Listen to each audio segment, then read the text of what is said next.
예전에는 이제 뭐 공산폭동론 그리고 민중항쟁론 이런 이제 시각이 있을 때 제가 처음으로 민간인 학살론의 관점에서 서울대에서 제주 4.3 사건에 대한 석사 논문을 썼습니다. 제 박사 논문은 한국 최초의 국민보도유명 사건입니다. 그러다 보니까 한국의 사상통제, 특히 이제 국가보안법이라 그 이전의 치안유지법은 물론이고 계엄이라든지 기타 뭐 국가긴급권에 대한 연구를 굉장히 오래 했어요. 오래 했고 사실은 이게 법이고 폭력인데 사실은 이제 현장에 계속 있다 보니까 뭐 예를 들면 유족회 예전에 한국전쟁처럼 민간인 학살 전국민위원회가 만들어지고 그리고 제노사이드 연구회가 만들어질 때 전국의 지방을 돌아다니면서 유족들을 만나고 그러면서 사실 공부를 했습니다. 그러다 보니까 제가 이제 중간에는 제가 또 미국 자료 전문가이기 때문에 일본군 위안부 문제에 대한 역사 자료가 너무 부족하다는 요청을 받고 여러분들 아마 위안부 하면 나오는 영상들이 있죠. 그걸 이제 저희 연구팀이 발굴했는데요. 한동안 이 위안부 문제를 계속 연구를 해왔고요. 그리고 오랜만에 이렇게 국가보안법으로 이정희 변호사님 불러주셔가지고 굉장히 반갑게 발표를 준비할 수 있었습니다. 계엄이라 가지고 제가 미친 듯이 뭔가를 했습니다. 책을 8개월 동안 4권을 냈고요. 논문을 4편을 썼습니다. 사실은 제가 몇 년에 걸쳐서 해야 될 작업이었는데 거의 잠을 못 잤어요. 사실은 너무 화가 나가지고. 그래서 그 계엄내란 그리고 민주주의 아까 제가 이정희 변호사님한테 선물을 드렸는데 얼마 전에 역사비평사에서 북토크를 했어요. 그런데 구구들이 엄청나게 이제 댓글과 뭐 출판사가 그래서 여기 그 대표님이 정승호 대표님이 유사 역사학을 비난하는 책들을 그렇게 낼 때 또 공격을 많이 받았지만 이번 구구들한테 공격을 받은 게 최고였다 이렇게 얘기할 정도로 저희 책 출간에 아주 축복을 해주셨습니다. 많이 팔릴 거라고 생각을 하고요. 그리고 사실 저는 제노사이드라고 얘기하는 이유는 사실은 이제 우리가 대량학살이라고 표현하잖아요. 근데 이제 대량학살은 물리적인 죽음이거든요. 사람이 국가폭력에 노출된다는 건 그냥 죽음만은 아니거든요. 굉장한 광범위한 삶의 토대들에 대한 사회적 파괴가 있습니다. 예를 들면 유족들도 애들에게도 계속해서 그 죽음을 부정하게 만들고 억압하고 2번 죽이고 3번 죽이잖아요. 못 살아남게 만든 그러니까 삶의 토대 전체를 파괴하는 건데 이거를 왜 그러는가? 이게 예를 들면 인간이 약해서 뭐 국가가 예를 들면 뭐 단지 정치 권력을 뭐 획득하기 위해서 이렇게 이게 물론 일면적으로 설명이 되는데 이런 메커니즘이 어떻게 작동하는가? 사람이 사람을 왜 죽이는가? 심리적인 이유도 있겠지만 구조적이고 제도적이고 되게 다양한 차원의 어떤 분석들이 필요하거든요. 그런 의미에서 메커니즘이라는 이제 관점, 학살이 왜 벌어지는가, 작동하는가, 메커니즘 좀 공학적 느낌이 나잖아요. 그리고 제노사이드를 메커니즘으로 표현했던 거는 제노사이드는 사실은 한국에서 집단 사례로 번역이 되는데 원래 라파엘 램킨의 제노사이드 용법은 그렇지는 않습니다. 원래는 사회적 인간 삶들에 대한 모든 파괴, 사회적 파괴들을 말하는 거였고요. 그것에 이르는 그 과정들을 전부 보려고 했던 게 이제 우리가 홀로코스트라는 이름이 없을 때 제노사이드라는 이름을 붙였어요. 사실은 라파엘 램킨이 유대인으로서. 그래서 제노사이드에 주목을 하고요. 이게 사실은 국제법입니다. 그러니까 사람들은 사실은 국제법이 있으니까 예전에 제주 4.3 사건 그 국제학술회 때 제가 그런 얘기는 했어요. 제주 4.3 사건이 제노사이드입니까? 자꾸 물어요. 기자들도 묻고 유족들도 묻고. 근데 이제 맞다고 했지만 제주 4.3 사건만 제노사이드라고 생각하면 안 된다. 한국전쟁 전후 혹은 그 이전에 국가 형성기에 벌어지던 수많은 학살 사건들이 하나의 제노사이드의 어떤 여러 국면들이었다. 그렇지 않고 어느 하나만, 예를 들면 국제법의 요건에 따라서 4.3 사건만이 국민보도연맹만이라고 하면 죽음의 위계가 발생합니다. 인정되는 죽음과 인정되지 않는 죽음이 있는 거죠. 사실 그러면 피해자 유족들 사이에 갈라치기가 발생합니다. 갈등하게 되고. 그런 맥락에서도 제가 대량학살을 이건 이제 어떤 양태인데요. 제노사이드라는 국제법적 용어를 특정한 왜 발생하는가에 대한 분석적인 그 측면을 부각시키고자 제노사이드라는 용어를 썼어요. 그래서 좀 낯설 수도 있겠습니다. 그러나 제노사이드라는 용어에 주목해 주시면 좋을 것 같고요. 제가 쓴 책이 뭐라고 그랬죠? 다시 제노사이드란 무엇인가. 예. 그리고 이제 탈진 시대 역사 부정을 묻는다라는 책을 썼습니다. 이거는 제가 아마도 거의 처음으로는 반일 종족주의 현상, 이영훈의 역사 부정론, 역사 수정주의로 시작했는데요. 최근 이제 구구화돼 있죠. 사실 뉴라이트라고 우리가 표현하는데요. 이 책을 썼습니다. 그래서 반일 종족주의 현상 비판이고요. 일본에도 번역이 될 정도로 여하튼 많은 주목을 받았고 영광스럽게도 임종국상 수상을 친일파라는 용어를 만드신 친일문학론 임종국 선생님을 기리는 상을 받았습니다. 그래서 이런 이제 연구 궤적 속에서 제가 국가보안법을 다시 해야겠다는 생각을 마침 하고 있었어요. 왜냐하면 제가 책을 많이 냈는데 한 30여 권 냈는데 제 박사 논문을 책을 못 냈어요. 사실은 2012년에 했었거든요. 그래서 안 그래도 이제 개업을 겪고 나서 사실은 2013년에 제가 창비 관계자 없죠. 예, 계약금 300만 원을 받고 지금도 먹튀 중인데요. 다시 제가 고백을 하면서 이제는 책을 내야겠구나.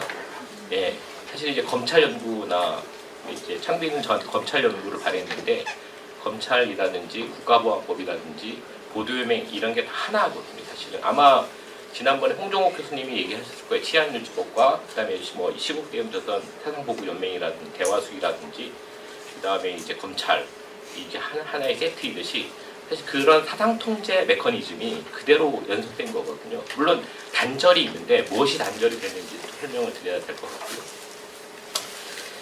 자, 서설이 길었어요. 근데 왜 그랬냐면 이렇게 설명하고 나서 더 몰입되게 이 발표 내용도 좀 보면 될 것 같다는 생각이 들었습니다.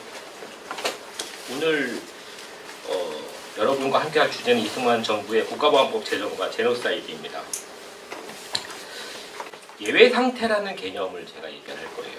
제노사이드라는 개념과 함께 예외 상태. 좀 아예 어려운데 옛날엔 그랬어요. 비상사태를 차라리 떠올리시라. 근데 사실은 그런 단순한 건 아니고요. 비상사태가 규범화되고 제도화되고 일상화된 사회. 그건 전쟁 사회거든요, 사실은. 전쟁인 거잖아요. 그런데 전쟁이 벌어지지 않았는데 마치 전쟁인 것처럼 뭐든지 할 수 있는 거죠. 전쟁이면 뭐든지 할 수 있는 것의 가장 대표적인 것은 군이 민간인을 군법회의하고 처형하는 겁니다. 사실 이게 되게 중요해요. 계엄을 하는 이유는 사실 그래요. 뭐 우리가 특별조치령 핵심은 아무나 체포하고 구금하고 기타 등등이지만 궁극적으로는 직결 처형과 군법회의에 민간인을 회부해서 어떻게든 처리할 수 있는 겁니다. 사실 더 노골적일 때는 그냥 죽였죠. 그게 작전으로서 벌어지기도 하고 처형으로서 벌어지기도 합니다. 여튼 이런 거를 우리가 좀 이해하기 위해서는 예외 상태라는 개념을 좀 이해해야 됩니다. 그래서 조르자간벤을 얘기하는데요. 좀 어려우실 수는 있어요. 여러분들에게. 그렇지만 이런 표현 한번 볼게요. 예외 상태는 법질서의 임계점이다. 그것은 법질서 안에도 밖에도 속하지 않는다. 이 임계점에서 법은 폭력이 되고 폭력은 법이 된다. 이 말이 좀 어려우면 법과 폭력은 대립되는데 왜 합법적 폭력, 폭력적 법 이런 게 어울릴까요? 아니 질문을 한 건 아닙니다. 답은 나중에 질의응답 때 하면 되고요. 예를 들면 여러분들 계엄을 선포하면 헌법상 기본권이 효력 정지가 돼요. 왜 그럴까요? 비상사태고 전쟁 중요한 거 생각하는 건데. 네, 그 답을 구한 건 아니고요. 근데 너무 잘하시네요. 그러니까 사실은 물론 계엄 조항이 헌법에 있고 법률로도 제정이 돼 있거든요. 그런데 그것이 주권자인 대통령에 의해서 선포되면 그걸 결정하는 자는 주권자이라고 하지만 대통령인 거죠. 한국에서는 대통령이 계엄을 선포하면 갑자기 헌법이 효력 정지가 되는 거예요. 그리고 엄청난 폭력이 벌어집니다. 그리고 어떻게 하면 되는 줄 아세요? 헌법을 개헌하면 돼요.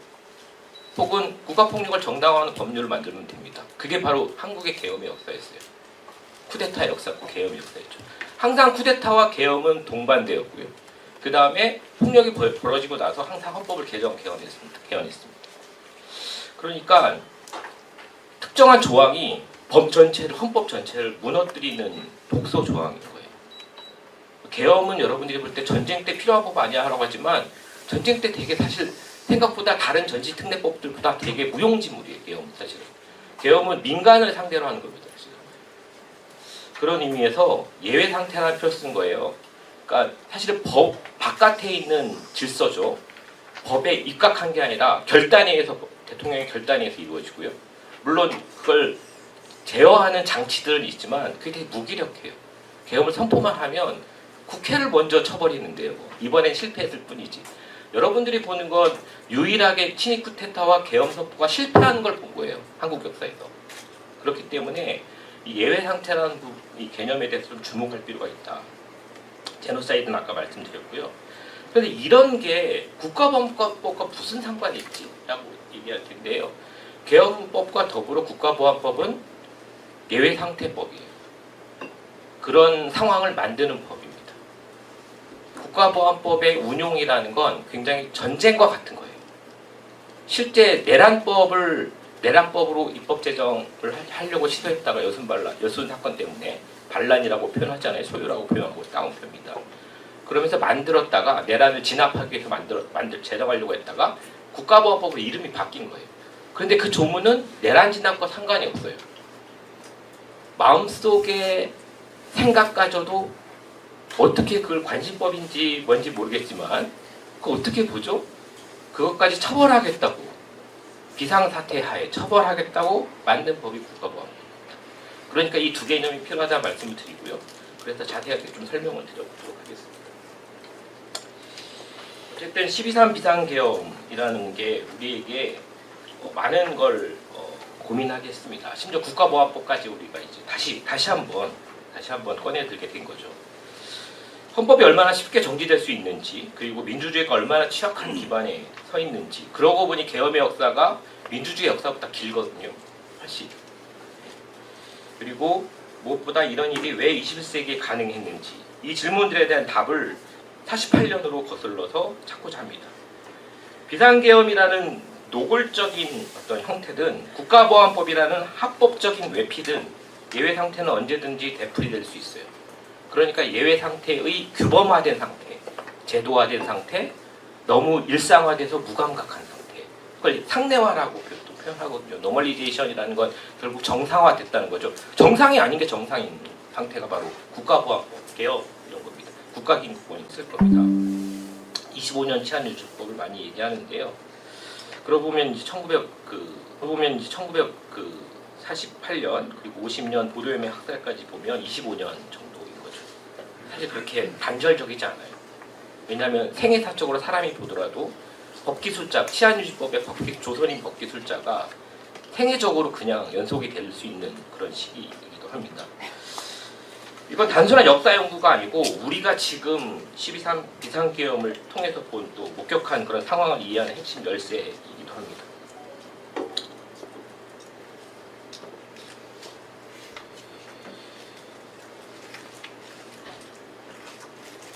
표면적으로 국가보안법은 신생 대한민국 독립국가의 안보를 위한 법률이다 이렇게 보수는 얘기할 수 있어요.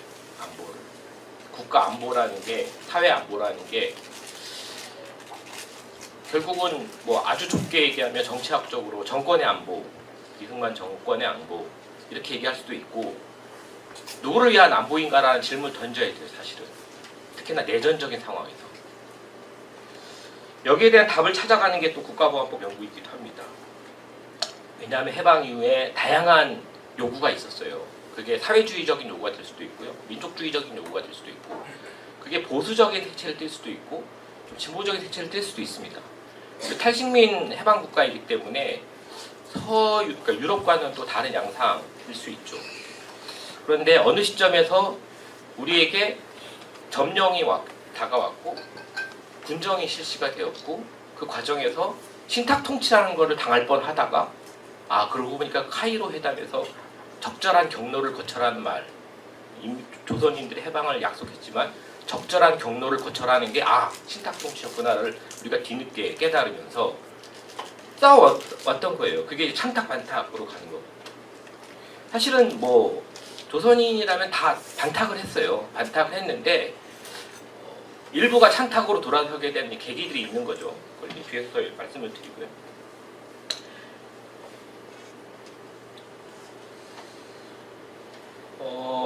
기존 연구의 한계를 좀 말씀을 드리고 싶은데 그 국가보안법을 냉전이나 반공주의 그리고 권위주의 체제의 산물로 설명하는 게 틀리진 않았지만 굉장히 좀 단면적이라는 생각을 했습니다.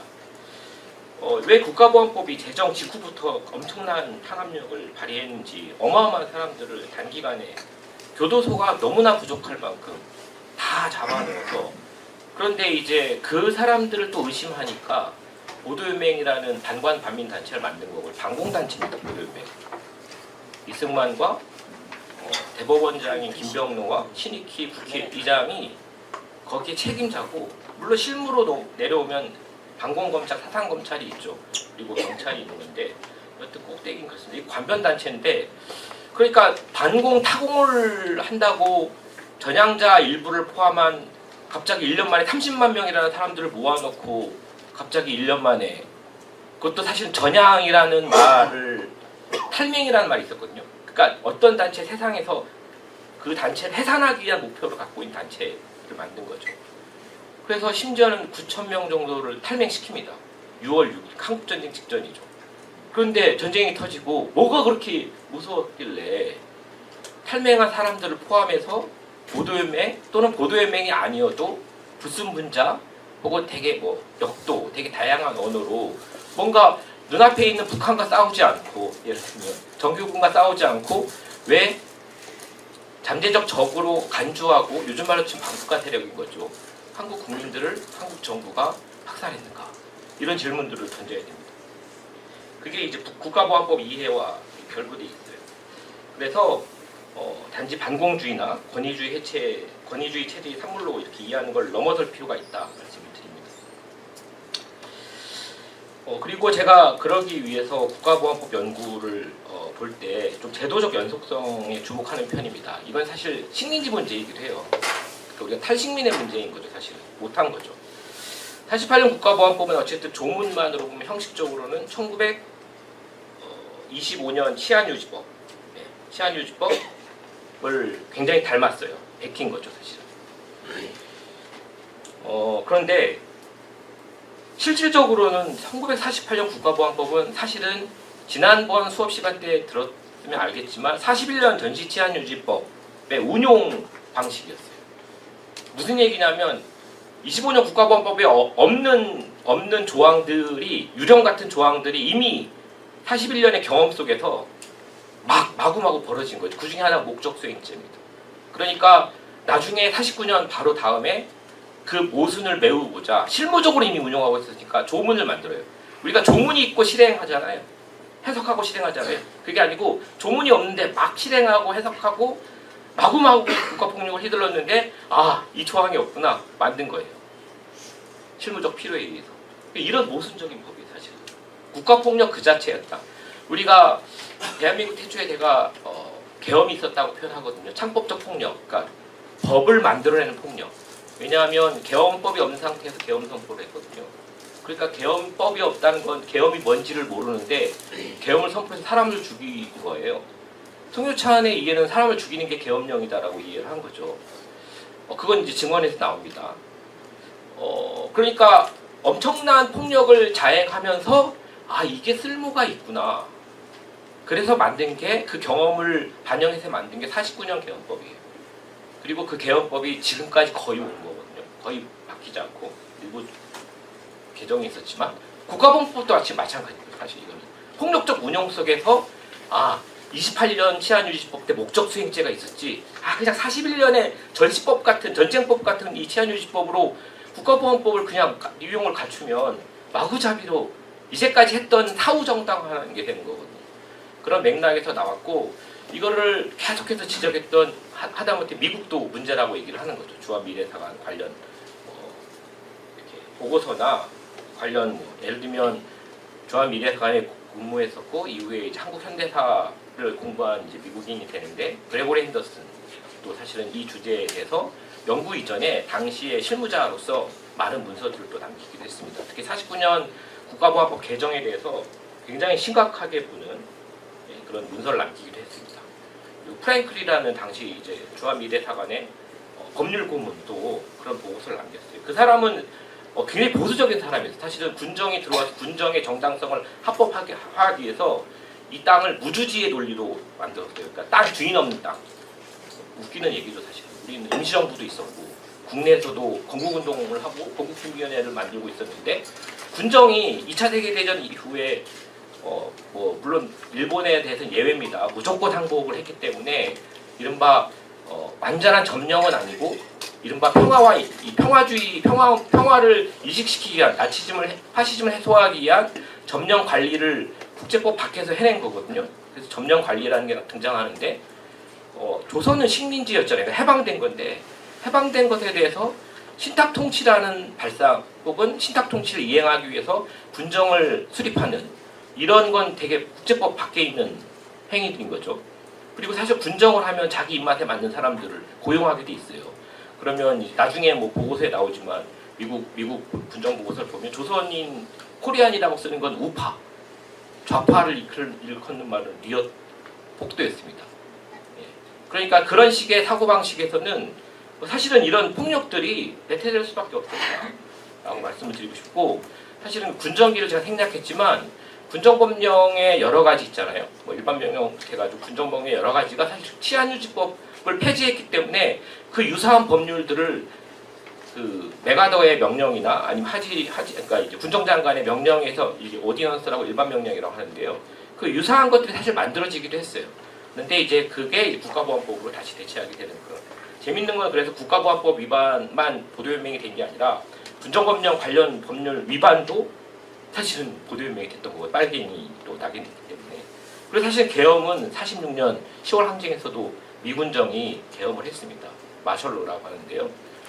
전술적인 목표를 가지고 민간인들을 상대로 군사작전을 펼치고 군법회의 다 회부했던 사건이고요. 사실은 한국의 계엄을 이해하려면 국가보안법도 그렇듯이 단지 그냥 일제히 계엄령의 연속뿐만 아니라 미군정이라는 이런 프리즘이 있는 거예요. 거기서 이제 한번 들어갔다가 굴절되는 그래서 그 경험들이 들어오는 거예요. 그런 맥락에서도 연속과 단절의 문제들을 조금 복잡하게 생각해볼 필요가 있다 말씀드리겠습니다. 제가 서설에 너무 길게 얘기하는 것 같긴 하네요. 조금 빨리 나가보겠습니다. 이 우리 당시에 48년 해방 직후에 45년 8월 해방 직후에 사회변혁의 소용돌이 내전적 상황이라는 개념이 좀 되게 중요한데요. 이게 정식 선전포고에 따른 전쟁 상태는 아니지만 사회 전체가 적대적 집단들 간의 물리적 충돌로 분열되어 있는 상황을 의미합니다.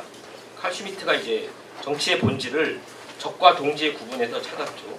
이런 구분이 사실 전면화된 공간이 한국이었어요. 특히 이제 찬탁 반탁.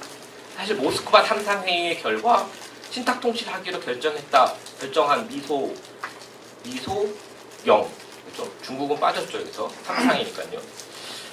사람들이 찬탁을 이제 소련이 했다고 하고 반탁을 미국이 했다고 동아일보가 외국 보도했어요.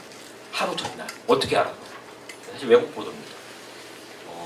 둘 다 찬탁을 한 거죠. 왜냐하면 신탁 통치를 협의하기 위해서 만난 거예요.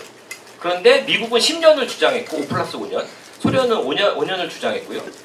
그 다음에 시정권, 우리가 행정, 사법을 포함한 사실 이제 입법도 거의 이제 시정권을 가진 사람의 명령이 이제 입법 형태가 됐다 보니까 사실은 3권 3부 권력을 다 갖고 있는 게 이제 시정권이라고 표현할 수 있는데 이걸 미국과 소련과 영국과 중국이 나눠 갖자 이렇게 한 거예요. 그런데 소련이 반대했어요. 중간에 충칭 임시정부를 인정하는 건 아니지만 남북의 인구 비례를 통해서 조선의 임시정부를 만들어준 다음에 일본도 간접 통치하는데 식민지 조선한테 직접 통치하는 건 좀 그렇다. 그러니까 신탁 통치를 간접적으로 하자. 물론 둘 다 공유하는 건 있었어요. 열등한 조선이. 그 다음에 소련이 착해서 그런 건 아니고요. 소련의 이해관계라는 게 있죠. 아무래도 사회주의 운동이 세니까 판만 깔아주면 자기한테 유리한 정권이 생기거나 정권으로 변해갈 거다라고 본 거죠. 제가 그래서 소련 편을 드린 게 아니라 그냥 솔직하게 얘기하는 건데 미국이 제안한 게 사실은 그래서 어떻게 보면 신탁토시를 밀어붙인 거고 더 안 좋았는데 왜곡 보도가 났어요. 근데 이제 전부 다 반탁 운동을 했다가 그 사실을 알고 나서 민주주의 민족전선 계열까지 이제 뭐 공산당을 포함해서 그 계열, 남노당이 되죠 나중에 그 계열에서 찬탁을 주장합니다. 왜냐하면 그게 현실적이다. 그런데 이제 찬탁 반탁으로 갈리게 되고 여기서부터 좌우가 시작이 돼요. 현대적 의미의 좌우 갈등입니다. 그리고 찬탁을 하면 빨갱이, 반탁을 하면 애국자. 반탁을 누가 하죠?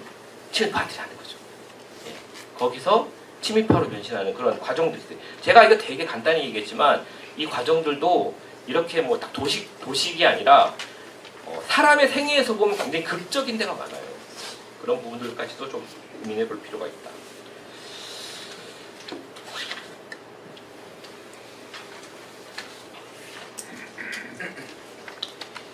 (10월) 항쟁은 얘기했고 47년 3.1절 좌우익 유혈 충돌을 저는 되게 중시 생각합니다. 제가 이제 여순 사건 다음 달에 가서 국제학술회에서 발표를 하는데요. 사실은 제주 4.3 사건을 얘기하면 다 3.1절 그 사건부터 얘기하거든요. 47년이에요. 48년 4월 3일이 아니라 47년 3.1절 충돌이 중요해요. 그런데 그건 제주만이 그런 게 아니었다. 서울도 그렇고 전국에서 3.1절 충돌이 발생했습니다. 왜 발생했을까? 3.1절은 8.15와 함께 우리 민족이 좌우할 것 없이 같이 기념한 날이에요. 그렇잖아요. 되게 중요한 날이잖아요. 그런데 47년부터 갈라져요. 민주주의 민족전선이 좌파는 남산에서, 우파는 동대문 운동장에서 합니다. 그리고 남산에서 내려오면 남대문이거든요. 동대문에서는 남대문에 올 이유가 없어요. 근데 의도적으로 옵니다. 와요, 시위대가. 그리고 습격을 해요. 습격을 하는데 우파가 서북청년단이 습격을 하거든요. 근데 그 습격하는 장면이 매우 리얼하게 영상으로 마치 준비되어 있는 각도처럼 영화처럼 다 찍힙니다. 예. 프로젝트 A라고 그러거든요. 이제 그 여순 사건 때 발표할 건데 영상을 러시아에서 발굴했는데 여튼 이거 뭐냐면 좌우 충돌을 이렇게 유도했어요. 그리고 경찰이 총을 쐈는데 아이가 죽어요. 여러 명이 죽는데 그거를 좌파가 했다고 합니다. 그리고 다 체포해요. 거기서부터 이제 유혈이라고 표현할 정도로 좌우 갈등이 굉장히 극심해지는 그리고 8.15 그리고 48년 3.1절 이게 굉장히 유혈 충돌이었어요. 그리고 뭐 사실 좌파라는 게 존재하지 않았다. 좌파라는 게 존재한다기보다 우익들이 혹은 그냥 뭐 주도 세력들이 너는 빨갱이야 너는 좌파야 하면 그게 죽여야 되는 존재, 죽여도 되는 존재가 되는 거죠. 그것의 극적인 변곡점을 가져온 게 여순 사건입니다. 그래서 빨갱이의 탄생이라고 표현하고 여순 사건은 우리가 국가보안법 제정에 굉장히 중요한 배경이에요. 사실은 아까 내란이라고 표현 정부로서는 엄청난 위기였죠. 사실은 소요 사태라고 표현하고 싶어 했지만 군대가 붕괴한 거잖아요. 여수 14년대 2대대 물론 당연히 이제 남노당 프락치였던 지창수, 홍순석 등등 그렇게 치면 박정희도 프락치였습니다. 박정희도 구속돼서 사형 판결을 받았었어요. 그런데 이제 면제가 됐고요. 그래서 한국전쟁 때 공을 세워서 쭈루룩 여러분들이 아는 이야기도 나옵니다. 역사에서 가정이란 없지만 그때 박정희가 죽었으면 어떤 일이 벌어졌을까 그런 생각도 예전에 해봤습니다. 어쨌든 정규군이 일부가 반란을 일으켰기 때문에 신생 정부의 정통성과 안보 기반을 뿌리채 흔드는 사태이기도 했는데 이승만은 이걸 위기로 보지 않고 기회로 봤어요. 심지어는 김구를 그 배후에 있다고 또 몰고 가기로 했어요. 물론 실패했지만. 그리고 뭐 사실 49년 6월 그 백내시 때 암살로 끝났죠. 그래서 좌익분자와 구구분자의 합작이라는 표현을 썼는데 이게 김구를 이제 의식하고 진원지로 지목했던 거였고요. 11월 4일날 이제 이승만 대통령이 담화에서 이런 인식을 드러냈는데요. 그러니까 북한과 연계된 남노당은 물론 북노당 배후, 그러니까 남노당의 배후 북한이 있는데 북노당이 있는데 북노당의 또 배후에는 소련이 있는데 이걸 떠나서 남녀 아동까지라도 일일이 조사해서 불순물자는 다 제거해라 라는 말을 대통령이 한 거예요. 우리 뭐 기시감 느끼잖아요. 툭하면 지난 정부에서 반국가 세력이라고 자꾸 얘기했잖아요. 뭐 그런 얘기인 거죠. 대통령이 그렇게 계속 지목을 하는 거죠. 남녀 아동까지인데 전면적인 무차별적인 탄압 의지를 보여주는 거라고 볼 수 있어요. 국가보안법 제정은 단순히 안보상의 필요에서만 비롯된 것은 아니었습니다. 이 법의 제정 과정을 자세히 살펴보면 일단 이승만계와 한민당계의 위원들이 한국민주당계, 한민당, 뭐 우리 다 친일 한민당 만들었는데 우리 민주당의 근데 역사이죠. 간판이 그렇다는 거예요. 어쨌든 한민당계 위원들의 정치적 공조가 핵심적 역할을 했습니다. 빨갱이 탄생이라는 책을 굉장히 훌륭한 책을 낸 김덕중 선생의 지적대로 국가보안법은 국회 내 우익 세력의 생산물이었습니다. 그렇다면 이 친일파와 이승만은 어떤 공통된 이해관계를 가졌을까? 사실 이승만과 한민당은 되게 대립적이기도 했어요. 그래서 이제 정치 권력을 그러니까 이승만이 뭔가를 허용하진 않아요. 욕심이 굉장히 많아가지고. 그래서 사실은 대외적으로는 반일을 이제 외쳤죠. 대내적으로는 사실은 반일이다 친일이다 중요한 게 아니라 내 말을 잘 들으면 돼라는 거였어요. 친일 경찰과 일부 이제 일본 일제 때 군대 경험을 했던 이런 사람들을 활용을 많이 했고요. 사실은 이 좌익 중동이나 뭐 내란도 있었지만 저는 반민특위, 그러니까 반민족 행위자 처벌 제한헌법 100조이기도 했고요. 100조 헌법에 규정돼 있었고 반민법을 만들었잖아요. 그리고 반민특위를 만들었고 검찰총장이 우익인 검찰총장이 위원장을 맡았고 여하튼 이거는 좌우할 것 없이 민족 문제죠. 그렇게 해서 진행을 해보려고 했는데 이게 9월 20일 날 제정이 되거든요. 그러니까 친일파 청산이 이제 칼날이 이제 현실화되니까 한민당이 적극적으로 이승만을 견제하지 않고 이제 같이 공조해서 통과시킨 게 국가보안법이었고요. 국가보안법은 그러니까 그 다음 날 이렇게 그리고 흥미로운 거는 뭐냐면 이게 좌익 처단을 내세우지만 사실은 동시에 친일 세력을 옹호하는 성격을 지니는 특별법이기도 했다. 그런 의미에서 말씀을 드리고 싶습니다.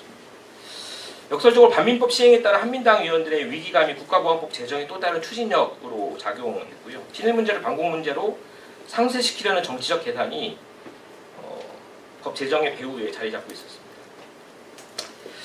이 25년 치안유지법을 그 국가보안법 제정 과정에서 이렇게 모델이 됐다 이런 얘기들을 하는데 조문은 되게 놀랍게도 같죠. 사실은 6개 주의 간결한 체계를 갖추고 있습니다. 중요한 건 이제 목적범이라고 하는데 그러니까 우리가 그냥 행위 결과 예를 들면 이제 치안유지법 1조는 국채를 변역하고 국채는 이제 국가이는 천황인 거죠. 사실은 천황이 곧 국가이니까 국채를 변역하고 사유재산제를 부인하는 것을 목적으로 어떤 결사를 하거나 조직하면 안 된다. 그리고 여기에 가입한 자를 처벌하도록 했던 건데 여기 이제 국채 대신 국헌이라는 표현을 쓴 거고 정부를 참칭하거나 그에 부수하여 국가를 변란할 목적으로 결사 또는 집단을 구성한 자를 처벌 대상으로 삼았습니다. 핵심은 이런 이제 우리가 국가보안법이 만들어질 때 형법이 없었어요. 형법이 없는데 형법의 특별법이 국가보안법을 만든 거예요. 10번째 법이죠. 제19인데요. 그러면 이제 행위 결과를 처벌하는 게 형법인데 이거는 행위 결과가 아니고 관심법인 거예요. 진짜 마음속을 들여다보는 법. 이건 사실 식민지 사상검찰이 운용했던 법 기술. 예를 들면 운용의 과정에서 얘가 빨갱이인지 아닌지, 얘가 독립운동가가 아닌지, 얘가 고구 따위를 변역할 건지 아닌지를 막 관심법으로 유도하는 사실은 말의 기술들이 있는 거죠. 여러 가지. 검사들의 신문 기술이라고 해야 되나? 취조 기술이라고 해야 되나요? 근데 취조 기술, 신문 기술은 기본적으로 심리적 싸움이 아니에요. 엄청난 폭력을 동반합니다. 그러다가 풀어줘요. 그러다가 계란밥도 줘요. 계란과 닭고기가 있는 부모가 먼저인지 자식이 먼저인지 모르겠지만 뭐 일본 문화에선 그런 걸 오야쿠동인가요? 그걸 떠올리게 하는 거죠. 마음을 약하게 만들고. 그런데 가족이기도 하고 계속 사람을 이렇게 가스라이팅 요즘 표현으로 하는 거죠. 매우 폭력적으로. 그거를 마음을 알아냈다고 하는 거예요. 생각을 알아냈다. 사실은 취조 결과 너무 고통스러우니까 없는 것도 자백하게 되는 거잖아요. 국가법도 마찬가지입니다. 그 목적을 계속 이렇게 끄집어내려고 합니다. 이 목적 수행, 그러니까 그 목적에 따라서 어떤 걸 수행했다. 수행이 예를 들면 결사하거나 뭐 이런 게 아니고 뭐 아직 결과로 나타나지 않은 것들이에요. 예를 들면 우리가 지금 이 자리에 세미나 하고 있잖아요. 강의. 이것도 목적 수행입니다. 그럼 따지고 보면 뭐를 목표로 했느냐. 그러니까 이게 뭐 코에 걸면 코걸이고 귀에 걸면 귀걸이죠, 사실은. 이게 28년 치안유지법의 목적 수행제가 만들어진 정확한 취지와 또 사실 같아요. 지난 시간에 선생님이 얘기하실지는 모르겠지만 그리고 40년 넘은 건데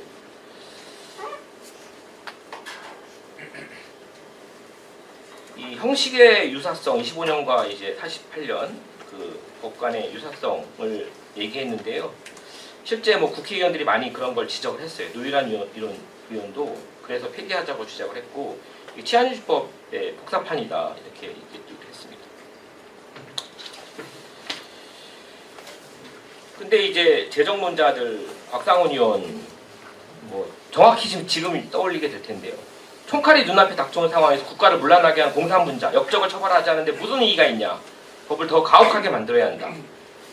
다음 발언인데요. 이 법의 폐기를 주장하는 사람도 공산도배다. 빨갱이다. 이렇게 얘기를 하는 거죠. 이런 논리는 이제 우리가 다 익숙하죠. 공산주의자이기 때문에 이 법에 의해 처벌받는다는 논리가 아니라 국가보안법을 반대하기 때문에 공산당이다. 이런 논리인 거죠. 훗날 이제 이승만을 반대하면 정부를 반대하는 거고, 정부를 반대하니까 국가를 반대하는 거고, 그러니까 빨갱이다. 이런 이제 등식이 만들어지는 거죠. 그리고 반의를 얘기해도 빨갱이다. 이렇게 얘기하는 거죠. 친일파 청사 얘기한다는 거. 하면 빨갱이다. 그러니까 사실은 재정 과정에서부터 내란을 배경으로 해서 정치적 반대를 사실적 어떤 일탈로 치환하는 메커니즘을 내장하고 있었던 거죠.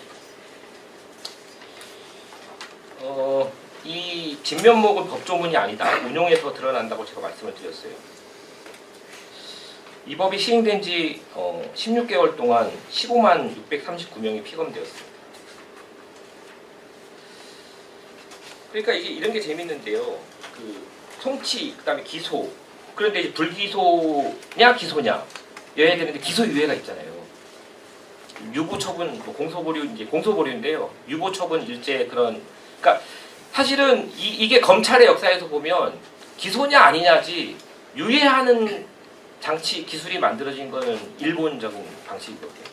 일본의 검찰 사법 방식인데 이건 처음에는 정치권에 대한 문제였어요. 사실은. 그러니까 유력한 어떤 정치 세력들과 이렇게 검찰 권력이 같이 동반할 수 있는 일종의 거래의 하나의 기술이었어요.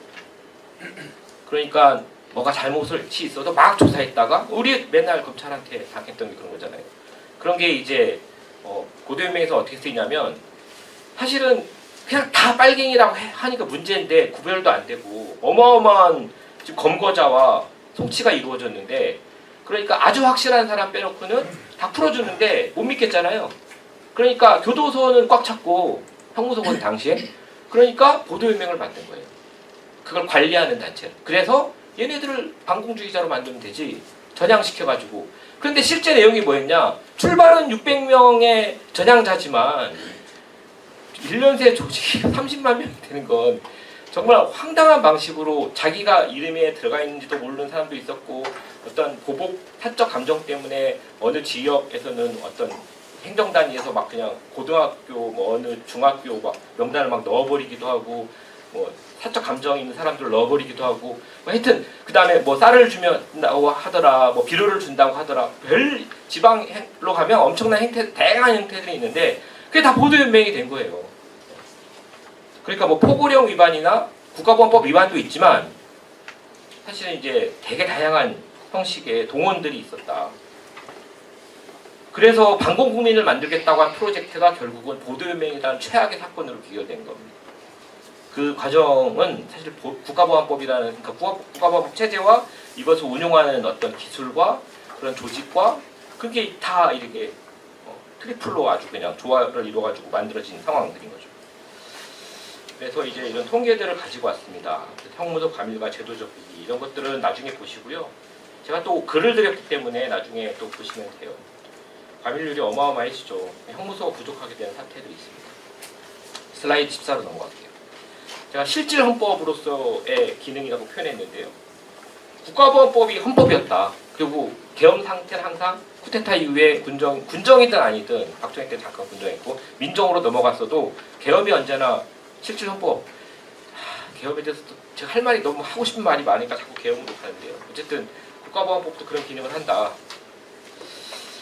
재헌헌법이 보장한 기본권, 우리가 언론, 출판, 집회, 결사의 자유나 거주 이전의 자유나 통신의 비밀, 뭐 이런 건 다 그냥 국가보안법 앞에서 다 무력화된다. 그냥 국가보안법으로 수사를 한다고 하는데 뭐 그냥 이게 수사인지 뭔지 이번에 우리가 트럼프 저기 가가지고 우리 한국인 노동자들이 황당하잖아요. 그런 식인 거예요. 그냥 다 체포하고 수갑 차고 들어가고 그러다가 너 왜 들어왔니 이렇게 하기도 하고. 기본권은 없는 거죠. 국가보안법이 우선인 거죠. 사법부도 사실상 행정권에 종속되어 독립성을 상실했고 법관들은 정부의 반공 정책에 부합하는 판결을 내려야 하는 압박에 시달렸고 이거의 가장 대표적인 게 국회 프락치 사건이에요. 1차, 2차 국회 프락치 사건에 예를 들면 서용길 위원은 끝까지 남았거든요. 다른 사람들은 납북되거나 아니면 넘어갔는데 서용길 위원은 남았어요. 형무소에서 나가지 않았어요. 근데 그 사람을 또 군검경 합동수사본부가 막 조사하고 최근에 뭐 그 이제 똘마니 중에 한 명이 이제 박처원 그러면서 뭐 이제 박처원이 뭐 국회 프락치 사건부터 지금까지 뭐 이 극적인 스토리들이 이제 저랑 고경태 기자랑 얘기하면서 자료 보면서 얘기했던 적이 있는데 서영길 의원 같은 국회의원도 그냥 이렇게 그냥 뭐 어떻게 했습니까? 납치해서 고문하고 자백받고 자백을 안 한 서영길 의원은 계속 괴롭히고 그리고 어쩔 수 없으니까 풀어줄 수는 없으니까 법원에 넘겼는데 1심 판사인 사광호 판사가 아주 충실하게 검찰보다 더 한 짓을 하는 거 아니에요? 그러니까 완전히 정석되어 있었다. 저는 이 국가보안법이 전쟁법, 전시법과 다름이 없었다라고 봅니다. 전시법도 이렇게 하면 안 되죠, 사실은. 국가보안법은 단순한 개별 법률이 아니라 법적 형식을 통해 일상적 감시의 통제를 정당화하려는 어떤 포괄적인 통치 메커니즘으로 작동했다.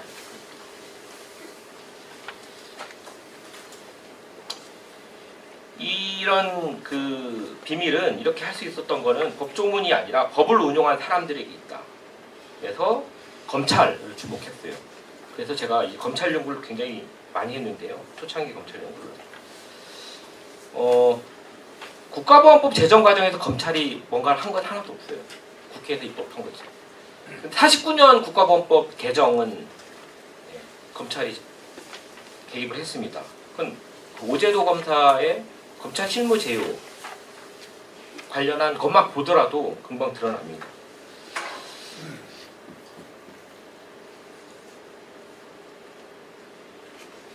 슬라이드 15는 좀 넘어갈게요. 근데 어쨌든 검찰은 이 국가보안법이라는 조문과 상관없이 이거는 뭐 땡큐 베리 머치인데 이걸로 그냥 41년 치안유지법의 경험 그대로 운용을 했습니다. 적극적으로 빨갱이를 만들어내는 법이었다.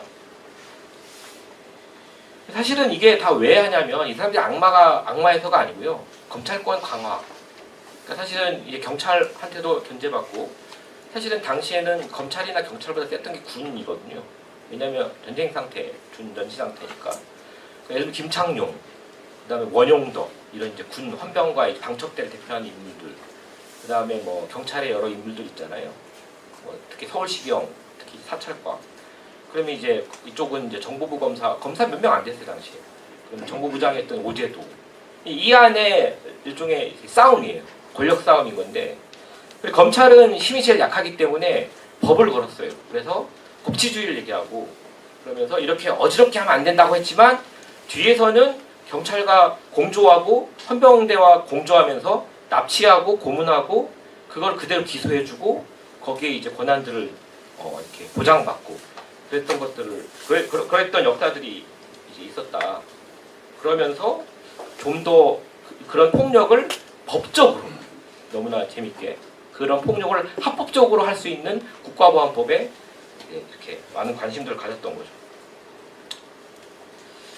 식민지 경력에 대해서는 그냥 읽어보시면 돼요. 사실 제가 박사 논문에서 더 자세하게 다뤘는데 여기서는 이제 크게 다루지 않겠지만 뭐 장제각, 뭐 최대교 밑에 장대각, 보통 이제 선우정원, 뭐 오제도 얘기 많이 하는데요. 사실은 이제 서울지검만 보면 안 되고 전체 검찰을 전부 봐야 됩니다. 선우정원은 제가 사실은 이제 이 아드님이 그 서울대 총장이었잖아요. 그래서 사실 선우정원 제가 8차례 인터뷰를 한 적이 있어요. 인터뷰를 했는데 그렇게 공개하지 못하고 있어요. 여기 굉장히 흥미로운 얘기들이 많습니다. 근데 하나만 말씀드리면 정재한 사건은 그러니까 이제 뭐 이렇게 숨겨가지고 김호익 총경이 이제 체포하고 거기서 이제 여성의 그런 은밀한 곳에서 암호문이 나왔는데 그게 국회 프락치 사건의 도화선이었잖아요. 그건 조작. 정재한은 지금 국회 프락치 사건이 막 수사되고 막 기소되려고 할 때 헌병대가 죽여버렸어요. 그것도 얘기합니다. 그리고 선우정원이 그 얘기를 할 수 있었던 건 자기는 그레고리 핸더슨한테 얘기했다. 70년대 때 이 얘기도 해줬어요. 근데 핸더슨의 책에는 나오지 않습니다. 그러니까 역시 미국인인가? 아주 칠증적인가? 이게 검증이 안 된 거잖아요. 뭐 그런저런 많은 생각들을 했던 기억이 납니다. 여튼 이분들의 식민지 경험 그리고 검찰, 그러니까 사실 이제 검찰의 핵심이었다기보다는 다 시보이거나 서기였어요. 그러니까 실무죠, 실무. 그러니까 일본인 검찰, 일본인 검사의 시다바리, 일본으로 표현하면 그런 것들이었는데, 그러나 배울 거 다 배웠죠, 사실은. 그리고 뭐 대화숙이라는 어떤 모델, 사람을 폭력적으로 노출시키면서도 갱생시키는 그런 이제 어떤 조직 모델인데, 대화숙의 한국판 버전이 사실 국민보도연맹이거든요. 이런 얘기를 홍종욱 선생이 조금 했을 것 같긴 한데요. 하여튼 저도 넘어가겠습니다. 오제도인데요. 이 오제도는 그 김두식 선생님이 법률가들 책을 보면 굉장히 흥미로운 얘기를 많이 합니다. 어쨌든 우리가 윤석열을 볼 때 구조도 얘기하지만 그의 개인성을 얘기하잖아요. 오제도도 개인성을 얘기하지 않을 수가 없어요. 이 사람이 어떤 사람인지. 사실은 이제 특정한 개인적 성격이 특정한 관계나 그게 또 공적 관계로 그리고 조직으로 제도로 투영되는 건 어마어마한 힘이거든요. 그리고 사실 그걸 견제하려는 다른 권력들도 있었던 거고, 실제 이제 견제를 받습니다. 51년에. 그래서 모든 걸 잃게 됐다가 나중에 다시 유신과 협력하면서 국회의원이 되기도 하는데요. 오제도입니다. 51년 당시고 이 직후에 이제 이 사람이 모든 권한을 다 잃습니다. 검사에서 이제 그 대전 현충원이 있어요. 왜 이런 사람들은 다 현충원이 있는가? 뭐 그렇게 따지면 5.16 쿠데타와 12.12 군사 쿠데타 세력도 다 현충원이 있습니다. 장군이기 때문에. 오제도 얘기가 흥미롭지만 시간 관계상 넘어가겠습니다. 쉬어야 되잖아요, 우리가 10분을. 이건 이제 오제도 얘기인데 계속 이거는 사상범 교화 시스템, 아까 얘기했던 대화숙. 사실은 이제 오제도는 신의주 그 지법의 검사국의 서기이자 신의주 대화숙의 공무원, 그러니까 말단 공무원이었어요. 지금으로 치면. 근데 나가사키 유조라는 사상검사의 밑에서 일했어요. 나가사키 유조에 대해서 많이 연구해봤는데 뭐 구체적으로 이 말단이 오제도가 어떤 영향을 받았는지 우리는 알 수는 없어요. 근데 오제도의 회고 속에서만 얼핏 이제 얘기가 우리가 알 수 있는 거고, 여하튼 이런 게 하늘에서 뚝 떨어진 건 아니고 일제가 사상범을 물리적으로 탄압하는 것과 병행해서 어쨌든 전향이라는 목표를 가지고 개발한 교화시설이었고, 이게 일종의 직업보도의 성격도 있으면서 어쨌든 그 마음을 어떻게든 만들어 보려고 하는 거예요. 막 그런 거에 대한 영향력을 오제도가 여러 번 자기 회고에서 얘기한 적이 있습니다. 그리고 이제 선우종원의 증언에도 그런 게 나옵니다. 오제도가 사상보국연맹과 대화숙에게 착상을 얻었다, 이렇게 또 증언을 해주기도 합니다.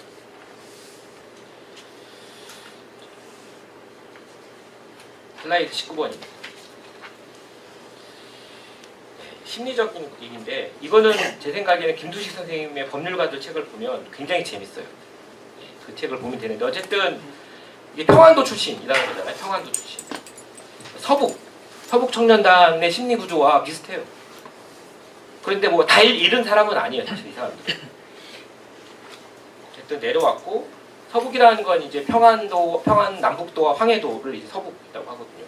개신교도 거기 서북이 굉장히 강했거든요. 사실은 한국의 구구 개신교는 그 서북 지역에서 내려오신 분들이 주를 이루죠. 그리고 부산 쪽 우리가 부울경에 있는 이제 구구화된 게시물들 있잖아요. 고시총회 몇몇교회들이나 이런 거는 다 그 화무 원산에서 이렇게 내려오시는 분들이. 이 얘기를 할 얘기 진짜 많죠, 사실은. 이렇게밖에 얘기를 안 하고 넘어가는 거에 대한 아쉬움이 있습니다. 오제도가 이제 48년 12월 27일 국가범법이 만들어진 지 한 27일이 지난 거죠.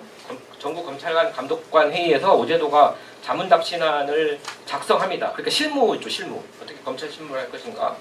이걸 그대로 답습합니다. 그래서 사상범을 감염으로 규정해서 엄벌주의를 통해서 박멸시키거나 교화를 통해 전향시켜야 하는 존재로 봤어요. 다운 표현은 실제 당시 쓰인 말입니다.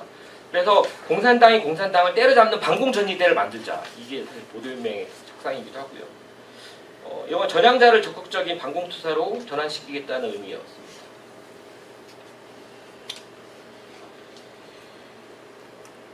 좀 자세하게 얘기하면 그래서 5가지인데요. 사상범과 그 용의자에 대한 사전 사찰 제도를 확립했어요. 이때.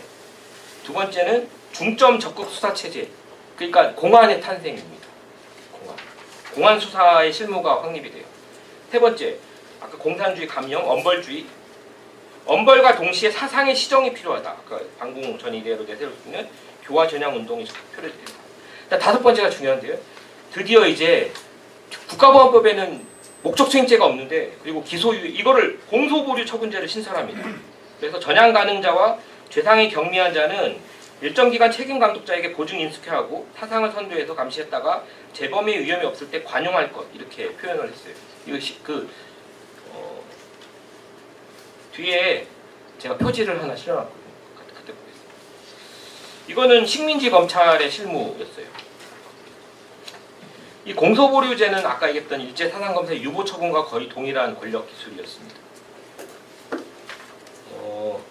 그러니까 이제 기소 불기소 결정하지 않고 유보 상태로 놓는 거고 얘가 지금 싹수가 있나 없나 이렇게 관찰하고 결정하는 기술이죠.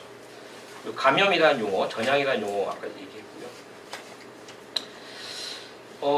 오제도가 국가보안법에 대해서 좌익 세력의 존재 그 자체를 말살하는 데 일법 목적이 있는데 이 말살이라는 거는 이제 죽인다와 가두고 때리고 죽인다와 넘어서 얘의 인간성을 반공주의자로 만들면 돼. 이런 게 있는 거죠. 사상을 장악하자, 생각을 장악하자, 마음을 장악하자 이런 거죠.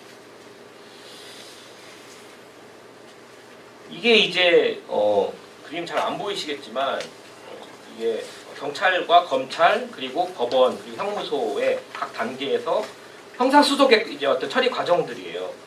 공소보류가 딱 위치 49년에 이제 조문으로 들어오거든요. 빨간색, 파란색 바탕에 빨간색 이게 이제 들어오는 건데 사실 이걸 하고 있었어요 계속. 이게 개정이 안 됐는데도 불구하고 49년 전부 개정, 그다음에 50년 이제 또 부분 개정이 있는데요. 그리고 보도연맹이라는 게 있는데 왜냐하면 이게 보도구금제라고 했잖아요. 이거 신설합니다.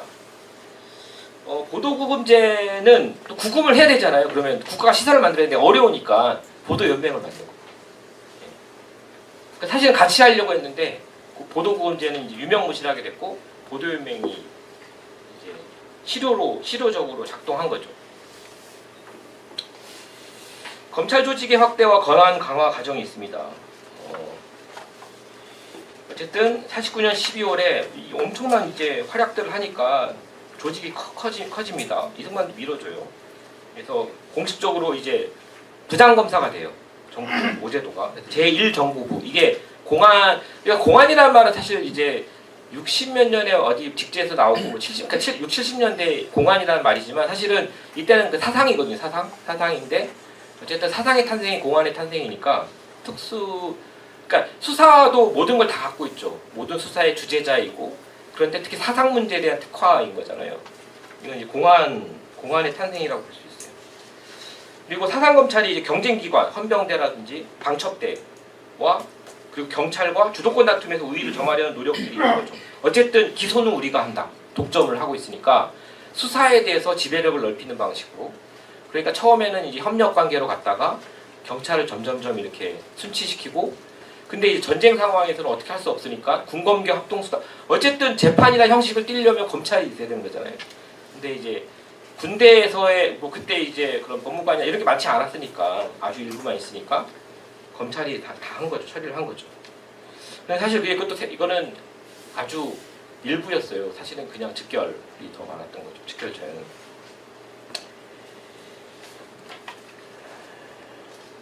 수사 지휘권이 그때부터 확립되기 시작합니다. 특히 국회 프락치 사건이 결정적, 그리고 법조 프락치 사건을 일으키면서 같은 검찰의 좌익 분자를 때려잡는다고 이제 막 시키려면 이제 그래도 그 다음에 법원도 어마어마한 거죠. 그러니까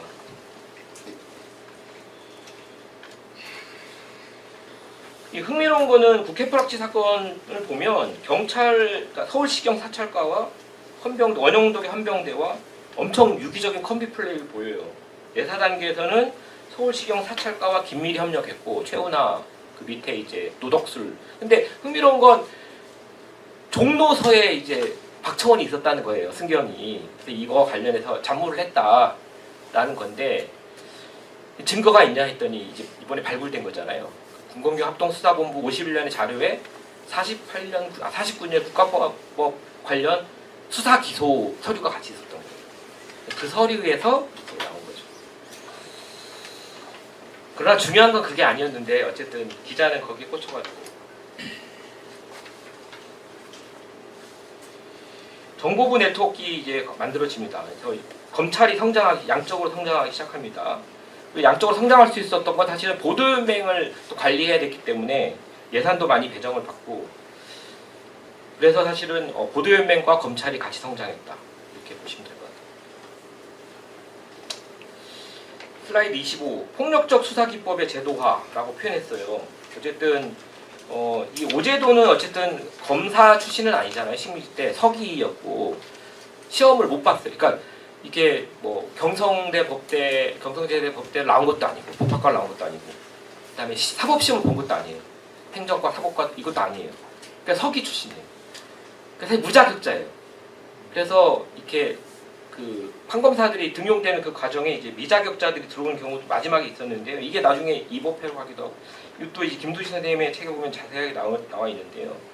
그 어마어마한 컴플렉스를 갖고 있거든요. 그래서 나중에 그 법조 프락치 사건과 검찰 내 그 프락치를 솎아낸다고 할 때 김영재 차장검사나 이렇게 이른바 빨갱이로 이제 더 씌우고 공격할 때 그 고문의 그 장면들을 오제도가 회고록 쓰거든요. 컴플렉스 덩어리예요. 아주. 생존 욕구, 성과에 대한 강박 이런 게 되게 극단적 형태로 발전을 했다. 그래서 국회의원들을 막 고문할 때 심지어 자기 친구가 있었는데 막 사람을 갖고 놉니다. 자백기법이라고 하는데 고문이죠 사실은. 고문기술자입니다. 그래서 뭐 노덕술 최우나 뭐 김영호 이구범 이런 식민 고등경찰 행태를 검찰도 보여줬어요. 이거를 이제 어떻게 지금 이때는 자기 자랑이에요. 이게 사실은 이게 지금 이 시대가 열려가지고 이런 회고록이 남아있을 줄 몰랐던 거죠. 적은 적으로 분쇄해야 되고 자진전향하지도 공작전향하지 않은 악질 분자에 대해서는 단호한 엄벌 극형주의에 무자비한 단으로 임할 뿐이라는 방침을 계속 얘기를 했던 거죠. 전향 유도 기술에 대해서도 얘기합니다. 그래서 물리적 고문을 막 한 다음에 피의자의 정신적 저항력을 꺾어야 된다. 그 다음에 공산주의 ABC라는 책이거든요. 책자거든요. 그래서 토론을 하는 거예요. 일제 사상검사가 토론을 그 전향자들과 하거든요. 역설적으로 되게 검사들이 그래서 거꾸로서는 막스주의예요. 사실은 실천을 통해서 사상을 들여다볼 수 있다거든요. 웃기죠 사실은 이런 게. 근데 되게 조야하고 그러니까 이제 고문을 통해서 획득한 막스주의 이론이라고 해야 되나요? 뭐라고 할지 잘 모르겠어요. 이상한 유물론입니다. 어쨌든 그래서 전향을 하면 굴복이다라고 본 거고요. 그러니까 이제 이런 표현도 나오는데 공리적으로 공산주의 진영에 속했던 간부국가 기탄 없이 이론과 실제에 관하여 의견을 교환하는 기회가 많았다. 이렇게 씁니다. 오제도가. 이 토론을 통해서 피고인들에게 공산주의의 망산적 위선성을 폭로하고 남노당의 감언이설에 모략에 속아 너네들은 범죄를 저지른 건데 진짜 너네 불쌍해. 반성해 회개해. 그 다음에 이제 공산주의 이렇게 뭐도 있냐 미스 S 양이라는 게 미스 소비에트 양인데요. 그러니까 이게 뭐냐면 유혹하는 공산주의를 이제 되게 젠더화해서 매우 글을 읽어보면 음담패설이에요 사실은. 어떻게 그걸 글로 써서 책자로 출판을 하죠? 그러니까 근데 이 보도유명 기간지에 사파 보면 웅초 선생인데 굉장히 유명한 사실 식민지 때 만화가였는데 어쩔 수 없이 그런 이제 자기 전향했음을 계속 입증해야 되는 만화들을 많이 그렸는데 이렇게 스탈린의 이제 혓바닥 길게 나와 있고 이제 여기 아주 매력적인 여성이 거의 뭐 반은 벗은 채 이렇게 막 유혹하는 공산주의인 거예요. 근데 사실 이런 판타지가 여순 사건에 예를 들면 여수여고 학생들에 대한 사실 성폭력이잖아요, 이거는. 근데 이제 얘가 치마에 권총을 숨겨가지고 자기를 유혹하는데 죽이려고 해가지고 내가 얘를 죽였다. 뭐 이게 말이 안 되는 얘기죠, 사실은. 그런데 이제 그때 시절이니까 유혹하는 공산주의. 그러니까 너네 그 유혹으로부터 내가 벗어나게 해줄게. 내 얘기 잘 들어봐. 하고 시작하는 토론이라고 했어요. 고문인데. 네. 이런 시스템이 저는 70년대, 80년대에 갔다고 생각합니다. 자, 사실 우리가 3부는 제가 중간중간에 법 얘기하면서 사실 다 한 얘기들이긴 해요.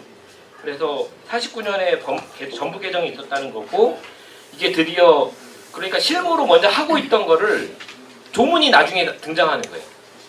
그러면서 그 조문의 형태라는 게 그 41년 신치안 유지법과 다를 바 없었다라는 말씀을 드리는 겁니다. 슬라이드 28번이고요. 그래서 아까 실무의 선행성이라는 정말 놀라운 발견. 사실은 이제 제가 이거를 발견하기 전에는 그냥 뭐 예를 들어 박원순 변호사의 국가보안법 연구부터 제 이전의 국가보안법 연구는 조문을 먼저 읽고 법리적으로 해석을 한 건데 그 다음에 그냥 실무에서 폭력적이다라고 한 건데 이 폭력이 사실은 법적 외양을 가지고 만들어진 폭력이었다는 거고 심지어는 이 법을 개정해야겠다는 필요성까지 느껴서 법도 이제 개정을 하는 거라는 거죠. 이거 엉터리죠, 그러니까 사실은. 폭력을 통해서 법이 확립되는 필요한 조항들이 만들어진 사례인데 그 발견이라는 건 41년 신치안 유지법 28년과 이런 거였다. 그래서 국가보안법 실무제요라는 게 있는데 이 왼쪽 게 초판본 판본이거든요. 이게 그러니까 뭐냐면 경찰과 뭐 여러 가지 그런데 이제 학교 혹은 이제 그 실무적인 이제 강의를 이제 오제독 하면서 강의록을 만든 거예요. 그러면서 이거 내가 지침 만들어야겠다 해가지고 실무를 우리가 이제 이런 게 다 뭐 나중에 여기 안에 예규도 있고 뭐 다 이제 검찰의 실무에 관한 게 있는 거고요. 그다음 뭐 검찰 예규도 별도로 있긴 하지만 사상 검찰 예규 이런 건 이 안에 이미 근데 굉장히 황당합니다.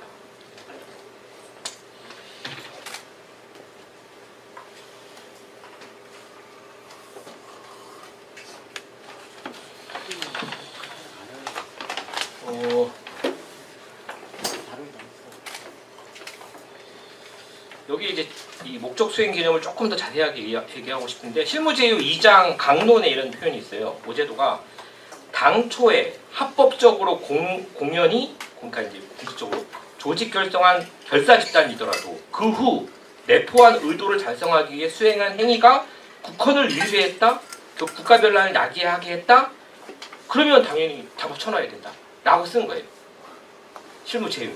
그러니까 합법적인 단체라 할지라도 이전에 예를 들어 심지어는 뭐냐면 국가보안법 제정 이전에 합법적인 단체들인 거죠. 그게 다 불법화될 뿐만 아니라 뭔가 수행하지 않았더라도 인 거예요. 너네는 그렇게 하려고 했잖아. 그런 목적을 갖고 있지.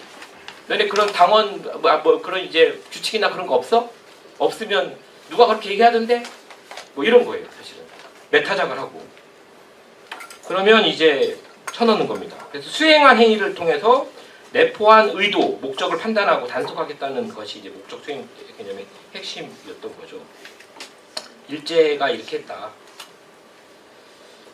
그 얘기고요. 검찰 수뇌 이게 지금 아까 그 얘기고 검찰 수뇌부의 집단적 결정과 그 의미를 좀 얘기를 드릴게요. 이게 오제도만의 생각이다 이게 아니고요. 왜냐하면 이거를 법무부 장관과 서울지검장 그리고 대부분의 검사들과 논의해서 결정했다고 밝히고 있습니다. 뭐라고 밝혔냐면 당시에 이인 법무장관, 최대규 서울지검장 대부분의 검사들은 당초 합법적으로 공연히 조직 결사되었더라도 내포한들 달성하기 위해 수행한 행위가 이렇게 기록했어요. 아까 제가 한 얘기. 그러니까 검찰 수뇌부가 법조문에 없는 개념을 실무적으로 강조하지만 먼저 도입해 운용하고 있었음을 의미한 거다.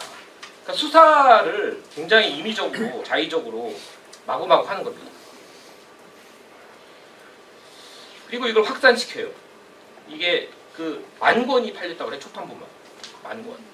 그러니까 이거는 검찰 실무제였지만 경찰 관련해서 뭐 다 이제 전국의 수사기관의 표준 교재로, 표준 실무 제휴로 쓰인 거죠.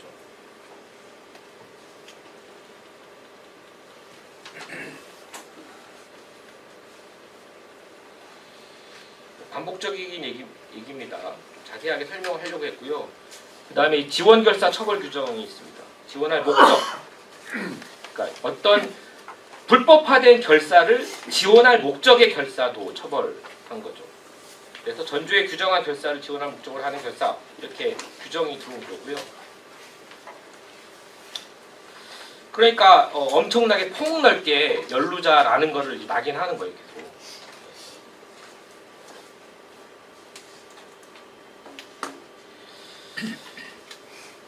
뭐 법정 최고형 사형으로 개정됐습니다. 그래서 살인방화범에게도 사형을 쓸 수 있는데 국계를 파괴하고 전복하여 하는 대음모 대죄악에 대해 사형을 쓸 수 없다는 거 모순이다. 이렇게 설명을 법 개정을 할 때 장관이 나와서 했습니다. 그리고 49년 국가법은 단심제예요. 1심만 한다. 국회 프락치 사건 1심만 한 거죠. 그 다음에 이게 문제인데요. 약식군법회의에 준하는 신속 처리를 이제 강행하는 그런 신뢰를 만든 거고요. 당연히 논란이 있었고요. 미국에서도 주목하고 있었습니다. 건국을 자꾸 얘기 들었어요. 건국. 건국에 해하는 세력. 반국가 세력의 원조인 거죠, 이 말이. 결국 이제 통과합니다. 왜냐하면 국회 프락치 사건 2번에 걸쳐서 박살을 나고 나니까 뭐 국회에서는 이제 막을 수가 없는 거죠. 그리고 아까 보도보금제 그리고 소고표 규정이 들어옵니다. 그래서 계속 이게 다 이 불법들이죠. 이게 어쨌든 예외 상태의 상례화했다. 국가보안법이라는 거. 이게 만약에 전쟁이 안 벌어져 좀 늦게 벌어졌으면 이걸로 어마어마한 일들이 계속 벌어졌을 거예요. 계속 촘촘하게. 그런데 또 전쟁으로 이어지는 바람에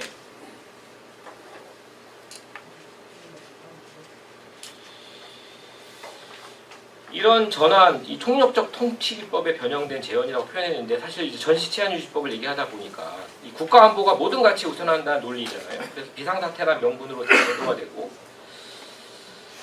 전선 후방의 경계가 무너진 이제 전시적 상상력 속에서 조직이나 결사 본체뿐만 아니라 모든 연루자를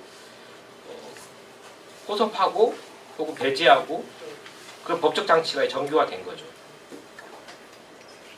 포섭 배제라고 표현했는데 배제는 사실 구금인 거거든요. 격리. 근데 이제 전쟁이 터지면서 포섭한 사람들도 다 죽인 겁니다. 보도연맹이니까. 그래서 학살을 얘기해야 되는데요. 국민보도연맹은 국가보안법이 창출한 가장 거대하고 체계적인 적집단. 사실은 전향자 집단, 그래서 반공 집단, 타공을 목적으로 활동을 뭐 이렇게 막 얘기했지만 얘네들을 졸업시켜도 돼? 얘네들이 진짜 바뀌었을까? 어떻게 그 의구심을 숨겨요? 그럼에도 불구하고 눈앞의 적과 안 싸우고 뒤에 있는 내부의 적이라고 전제하고 죽이는 거죠. 보도연맹 자체가 이렇게 어떤 구분을 해버린 거예요. 일종의 수용소 같은 거예요. 자유로운 수용소죠, 물론. 타자화한 거죠. 그리고 타자화에 끝이지 않고 전쟁이 되니까 문턱을 넘어서 버린 거죠. 비인간화되는 거죠. 그러니까 바로 예비검속, 분류, 사살 이렇게 전환하게 된 겁니다. 30만 명에 달하는 연맹원들이 범주화되고 상징 어떤 죽여야 될 적이나 이런 걸로 상징화되고 비인간화되는 과정 속에서 뭐 예고되어 있던 거라고 볼 수 있고요. 아이러니한 건 보도연맹 교육이 꽤 잘 돼 있어가지고 예비검속이라는 게 사실 그 많은 사람들 한꺼번에 검속할 수가 없거든요. 알아서 모인 거예요. 집합하니까 동네마다. 그리고 경찰이 쭈르륵 처리하는데 구금이 안 되잖아요. 너무 많으니까. 그러니까 동네 뒷산, 뭐 혹은 뭐 바닷가 인접 마을은 뭐 해안 절벽, 뭐 대전 같은 골룡골, 뭐 이런 약간 뭐 하여튼 뭐죠? 그다음 형무소가 주변에 형무소에 이제 뭐 미결수들이랑 같이 쳐놓다가 그냥 바로 끌고 나오고 세상에서 가장 긴 무덤들이 전국 곳곳에 있는 거죠. 대전 골룡골에만 있는 게 아니고.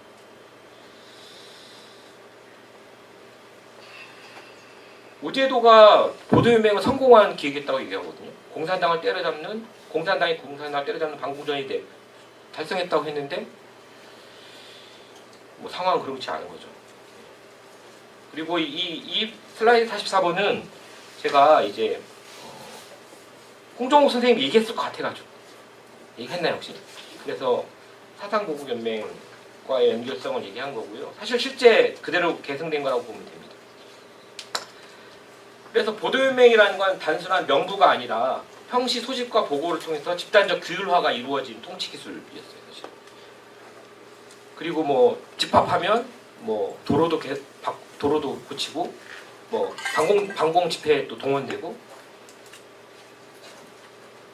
그러나 전쟁 직후에는 예비검사로 전환되었고 심사분류가 좀 학살로 이어진 거죠. 흥미로운 건 제가 이제 일제를 얘기하면 일제도 사상보국연맹이 있었잖아요. 그리고 대화수. 일제 때는 이런 전향 이후에 이런 말살 절묘로 안 갈 거였냐라고 하면 우리는 몰라요. 모르는데 관련한 일부 자료들이 있어요. 그 뭐냐면 전쟁에서 급격히 밀리고 오키나와가 점령되면서 뭐 결치로 작전이라든지 그러니까 제주도를 전체적으로 군사기지화하는 거죠. 그래서 동굴들을 만들잖아요. 그러면서 제주도 사람들 막 동원해가지고 죽기도 하고 처리하기 위해서 또 준비하거든요. 집단 자결. 오키나와가 제주도로 올 뻔했던 거죠. 다시 재현될 뻔했던 거고, 그러니까 이제 조선반도라고 표현하는 그 육지에서는 사실 예비검속이 예정돼 있었어요. 그런 계획들이. 그런 게 이제 일본 문서들이 있는데 실행되진 않은 거죠. 왜? 천황이 빨리 항복해서. 만약에 제주도로 번져오면 이제 전장이잖아요. 오키나와 자체가 사실은 이제 뭐 일본 본토라고 하지만 사실은 류큐 때 병합된 거고 버려지는 돌로 사실은 이제 쓰인 거잖아요. 그리고 그게 이제 두 번째가 제주도였고, 그 다음에 이제 일본 본토 상륙을 막기 위해 뭐든지 이제 할 태세가 준비되어 있었는데 싸우기 위해서 내부의 적을 처리해야 되잖아요. 그래서 사실은 일본도 비슷한 거를 구상은 하고 있었어요. 자료가 많지는 않아요. 그런데 있었다. 그러니까 뭔가 사람의 마음을 바꾼다. 적이라고 간주하고 항상 의구심이 있을 수밖에 없다. 그게 또 숫자가 많으면. 그러면 이렇게 가기도 한다. 이거를 이제 호모사케라고 표현했는데 아간벤의 표현인데 벌겨벗은 생명이거든요. 사실은 법적으로 법 바깥에 있는 사람. 우리 예를 들면 뭐 쿠바의 관타나모 수용소에 테러리스트라고, 아니면 저기 우리 트럼프 시대 수많은 이민자 구금소에 거기 이민자 안에 뭐 무슨 마약 무슨 갱단 뭐 이렇게 세력으로 낙인했는데 안에 보면 영주권자도 있고 한국인도 400명이나 끌려간 거고 황당하잖아요. 여기 영장이 뭐 법이 어디 있었어요. 사실은 완전 호모사케르죠. 사실 우리는 8일만 한 거예요. 그런데 9.11 이후에 미국은 관타나모나 이런 이제 관에 기지가 있는 해외 그 기지 영역에 미국령인데 미국령은 아니죠. 왜냐면 그쪽에 또 영토 안에 역의 지역이니까 여기에 이제 구금 시설에 수많은 사람 누군지도 모르는 테러리스트로 꼽힌 의심된 사람들이 다 그 상태에 놓여 있는 거죠. 보도연맹도 다를 바 없었다.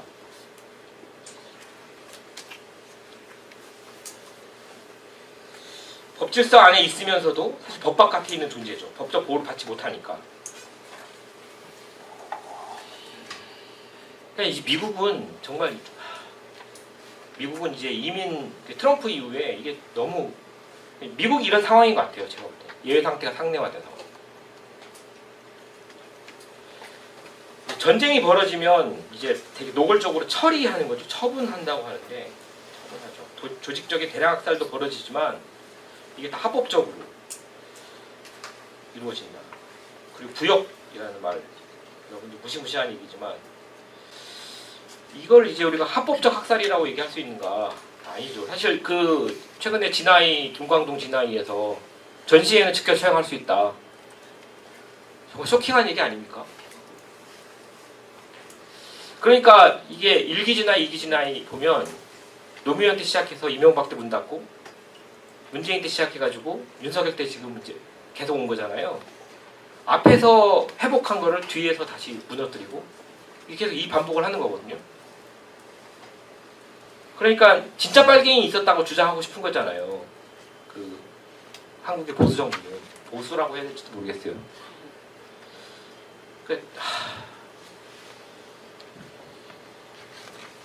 사실 제도화된 과거 청산에 대한 엄청난 회의감이 있지만 그럼에도 불구하고 끈질기게 해내야 되는데 여튼 그렇습니다.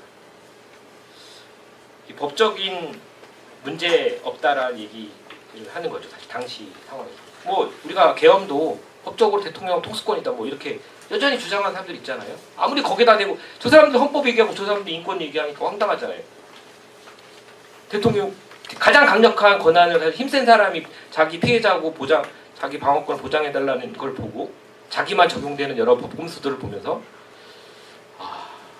만만치 않구나라는 생각을 하게 됩니다. 그러므로 내란은 끝나지 않았다는 책도 이번에 나왔는데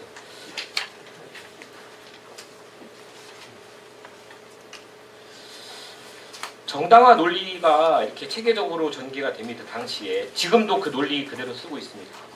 사실 한 번 빨갱이 영원한 빨갱이라는 말은 논리는 당신은 입 밖으로 되는 거지만 지금은 이제 근데 다 이런 걸 마음속으로 갖고 있는 것 같아요. 말하다 보면 걔는 결국 빨갱이인데 그게 쉽게 지워지겠냐? 뭐 이런 이제 고백 아닌 고백을 듣고 있으면 진짜 화가 나죠.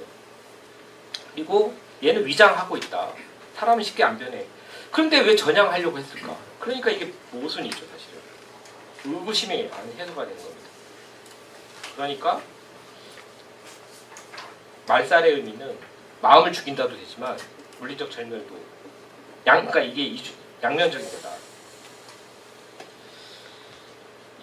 제가 다시 제노사이드란 무엇인가에는 이런 지금 법과 법 기술을 운용하는 검찰, 반공검찰과 그 사람들의 작은 물리적 폭력들 그다음에 이게 대량 폭력 어떻게 이어지는지에 대한 기반들, 뭐 명부라든지 국가법 위반 이런 것들을 얘기했지만 사실은 이제 제노사이드에 대해서는 더 체계적으로 제가 이제 타자화시킨 사람들이 그러니까 뭐 낙인, 타자화, 그다음에 그 가해 집단들의 조직화 그리고 이게 어떻게 파괴로 이어지고 파괴는 절멸로 끝나지 않고 계속 왜 부정하는가 역사 부정이기도 하지만 눈앞에 있는 희생자들 향해서 조롱하는 부정들이 왜 계속되고 있는가 이런 얘기들을 자세히 했습니다. 그리고 그 안에서 유족과 공동체가 여러 번 죽었죠 사실은. 4.19 때 목소리를 냈다가 5.16 군사 쿠데타 때 지금 노상호 수첩이랑 똑같아요. 1차 명단 거기 이제 단위가 틀리죠. 850명 여기 500명 2차로 가면서 몇천 명으로 늘어나거든요. 가장 먼저 타겟이 누구였냐? 유족회였어요. 정통성을 뒤흔드는 가장 상징적인 집단이자 가장 약한 집단.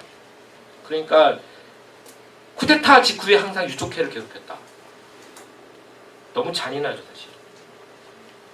국가보안법 피해자를 괴롭히는 겁니다. 그러니까 이런 일이 있을 때마다 유신 자기네가 쿠데타하고 한 다음에 또 막 경찰대 내려와가지고 너네 막 겁주고 막 또 잡아가고 뭐 아무것도 안 했는데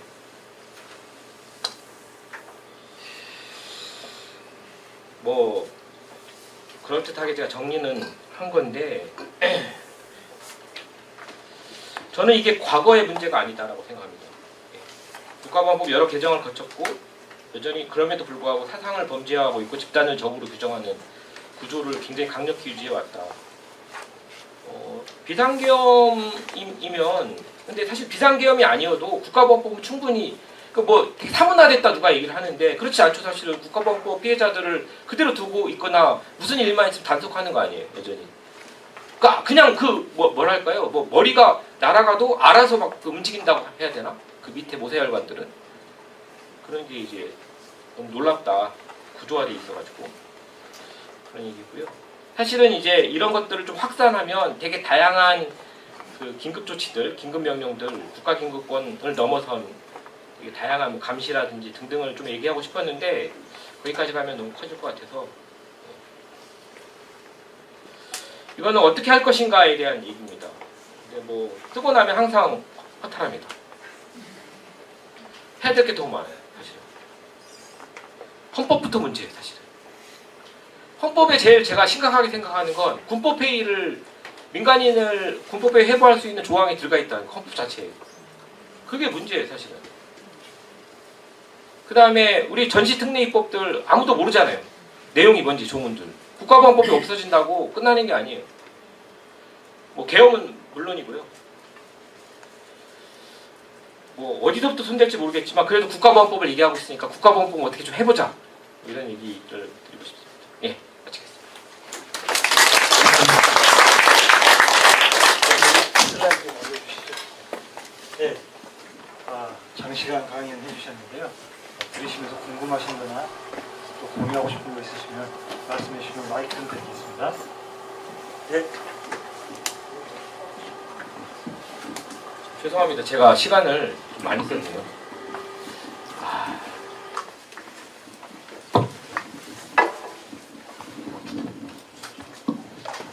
네, 결론에서 그 허탈하다는 그 말에는 굉장히 공감을 합니다. 근데 좀 맨 처음에 실제 이제 이 문제를 접근하시면서 그 제노사이드에 이제 좀 집중하신 것 같은데 그렇다 보면은 너무 그 폭력성에만 너무 이제 집중하다 보면은 그 이 폭력성이 가는 근본적인 원인을 좀 놓치지 않을까라는 어떤 그런 좀 우려도 좀 있거든요. 사실상 이러한 그 제노사이드가 나타나게 된 것들은 사실 보면 뭐 제국주의라든지 독재라든지 어떤 파시즘이라든지 아니면 가부장제적 그런 질서라든지 이런 어떤 근본적인 문제가 갖는 그 자체가 갖는 어떤 그런 폭력성에서부터 야기된 그리고 그런 것들을 유지하기 위해서 결국 이러한 어떤 그 제노사이드적인 성격인 국가보안법 뭐 이런 것들 장애 나갔다라고 보거든요. 근데 이것이 마치 어떤 이 제노사이드적인 어떤 이 폭력에만 그 어떤 그 잔인성에만 너무 이제 집중하다 보면은 그것을 저지른 어떻게 보면은 그 하수인들 어떤 그 마름들 이제 그런 부분들에만 너무 이제 집착하지 어떤 그런 또 우를 범할 수도 있다라고 생각을 하거든요. 그래서 좀 더 그 본질적인 문제 접근하기 위해서는 제노사이드 문제를 좀 더 이렇게 나가는 그리고 그 본질적인 문제까지 좀 생각할 수 있는 어떤 그런 식으로 나가야 되지 않을까라는 좀 생각을 해봅니다. 어떻게 생각하시는지. 예. 네.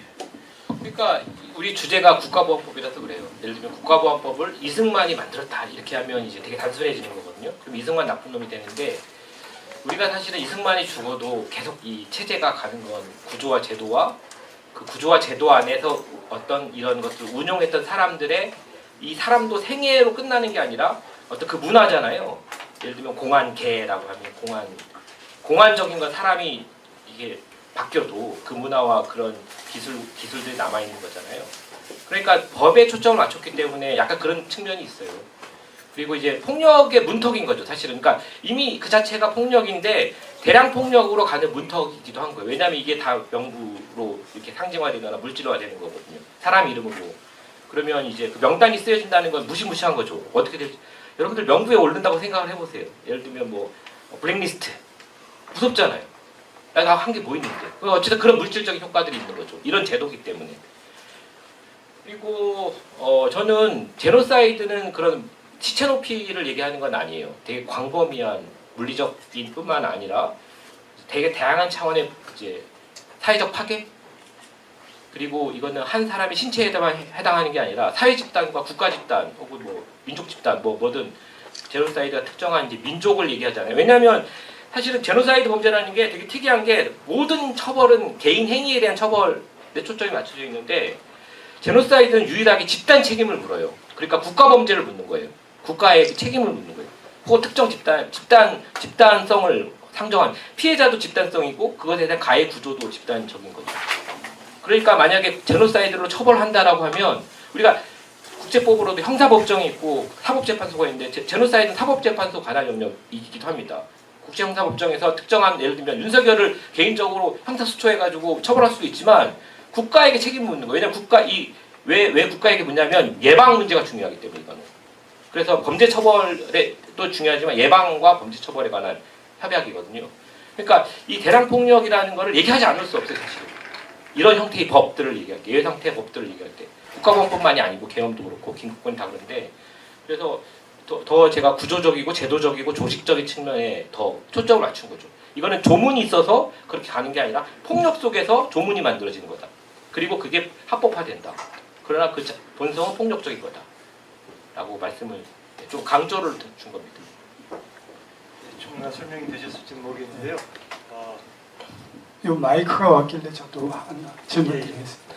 지금 말씀 잘 들었는데요. 그러니까 그 시작점에서 그 이제 제주나 아니면은 그 여순이나 이런 것들만 제노사이드가 아니라 한국 전쟁기 혹은 국가 형성 과정에서 광범위한 제노사이드의 여러 국면이었다라고 하는 이제 그 시각과 그다음에 사회적 파괴라고 하는 어떤 정의 이것에 대해서 공감을 하는데요. 그런 맥락에서 보면 1980년 전후에서 전두환이 집권할 당시에 광주나 그 이후 그 삼천교육 때 그다음에 강제징집 이 모든 것들이 어떤 광주라는 혹은 삼천교육 때라는 어떤 그들 표현으로 말하는 불황화 집단 그다음에 강제징집 같은 경우에는 저항하는 사회 학생 집단을 상대로 한 그 국가폭력이었다고 보거든요. 그럼 마찬가지 맥락에서 그렇게 전두환 내란 시기에 제노사이드고 각 국면이라고 볼 수 있는지 네. 그다음에 그렇게 봤을 때 지금 공소시효나 이런 문제가 있는데 어떤 실천적 가능성이 열릴 수 있는 건지 그 점을 질문드리고 싶습니다. 네, 많이 나온 질문 중에 하나입니다. 그러니까 우리가 저는 이제 일단 국면은 끊었어요. 그러니까 이게 국면에서 그러니까 하나의 여러 국면들이 페이지가 있는 건데 사실 이렇게 단계를 물론 1단계, 2단계, 3단계 이런 건 아니고요. 이렇게 회오리 치면서 중첩되면서 나가는 어떤 단계들이 있어서 커지고 메아리가 처지면서 엄청난 파괴가 발생하잖아요. 근데 그게 끝나는 국면이 있긴 있어요. 있는데 끝나는 게 아니라 마지막에 부정이 마지막 단계가 아니라 부정이 다시 새로운 출발이 되는 거예요. 사실은. 기억을 억압하고 그러니까 억압된 기억 속에서 그런 국가가 작용하는 폭력만이 아니라 심지어는 가해자들이 개인으로도 존재하고 혹은 어떤 문화적으로도 가해 문화라는 게 존재하는데 이런 것들이 부정과 같이 막 이렇게 합쳐지고 특정한 국면에서 또 계엄이 반복되면 이게 커지는 거예요. 그러니까 저는 그걸 전부 하나의 제노사이드로 묶지는 않지만 그런 제노사이드 지층을 자꾸 돌출시키는 그런 작용들이 분명히 있는 거죠. 한국 현대사에서. 그게 최소한 87년 민주화까지 끊임없이 있었고 사실 87년 이후에도 노태우 정부도 그렇고 저는 민주화 이후도 그랬다고 봐요. 예를 들면 국가폭력에 대해서 사상과 관련해서는 예컨대 다랑시굴의 유해가 발굴된 게 91년, 92년이거든요. 그때도 숨 죽였어요, 사실은. 제주 4.3과 노근이에 대해서 말하기 시작한 게 2000년이에요. 법도 그때 만들었죠. 그러니까 최소한 2000년 때까지는 부정이라는 말을 했지만 굉장히 폭력을 동반하는 아까 얘기했잖아요. 5.16 때 다시 유족회들 잡아들이고 유신 때 다시 유족회들 다 잡아들이고 겁을 주는 거예요. 그런데 이제 그 이유는 2000년 이후에는 그건 아닌 건데 이제 여기서부터는 역사전쟁의 국면으로 가나했어요. 왜냐하면 이거 정리하는 문제였으니까. 왜냐하면 노무현 정부가 어쨌든 진실화해를 위한 과거사 정리위원회를 만들었고 친일진상규명위원회를 어쨌든 제도화해서 시작했잖아요. 김대중 때 사삼을 했고 노근이를 했듯이 이건 사실은 클린턴이 한 거였는데 여튼 이렇게 가는 것에 대한 저항이라고 생각했어요. 기득권들의 저항. 아 그런데 그런 건 아니었구나. 그거보다 더 뿌리겠구나라는 거는 굉장히 많이 느끼고 그래서 어쨌든 그 폭력의 구조를 만약에 지층으로 보면 굉장히 깊게 있고 특정한 트리거가 딱 발생하면 단층이 발생하는 것이 돌출돼가지고 어마어마하게 우리를 덮칠 수도 있는데 예전과는 다른 우리의 역량은 있어요. 저항이라는 거. 쿠데타가 벌어져도 아무도 안 움직였던 그 시절에 비하면 우리는 이제 다 일어나는 거죠. 사실은. 여러 가지 물적 조건이 바뀌었지만 그게 저는 이런 작업이었다고 생각해요. 그래서 허무하지만 이런 과거사 청산의 작업이 허무하지만 이게 어떻게든 역사 교육화되고 또 뭐 막 반박도 받고 엄청 반격도 받지만 이 켜켜이 쌓이니까 약간의 주저함. 예를 들면 군인이 불복종을 한 건 아니지만 주저한 거잖아요. 주저했기 때문에 시민들에게도 기회가 생긴 거고 시민도 더 용기를 내서 나갈 수 있었던 거잖아요. 그러니까 약간의 찰나의 그 틈을 우리가 그래도 만들어냈구나 라는 생각을 하게 되면 또 이거는 계속 너무 실망하지만 막 쌓아놓은 걸 다 부숴버리는 이제 반동이 있으니까 너무 실망스럽지만 그래도 해야 되는구나 라는 생각을 듭니다. 예, 충분한 답이 되셨을지는 모르겠지만 또 뒷부분을 기억하고 다른 분 질문하실 분 손 들어주시면 마이크를 드리겠습니다. 저는 진짜 이렇게 진지한 청중들 오랜만에 봅니다. 다르네요. 여기 대학 강의가 아닙니다. 예. 사실은 제가 아프지만 않았으면 원래 여기 안 있거든요. 막 하는 편인데 지금 제가 지금 수술을 앞두고 있어가지고 예. 좀 힘이 많이 빠진 상태라. 하여튼 또 예, 다른 질문 있으시면 손 들어주시면 마이크 드리겠습니다. 예.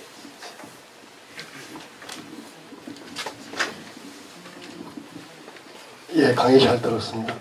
궁금한 게 그 국가보안법이 48년 12월에 제정됐죠. 네.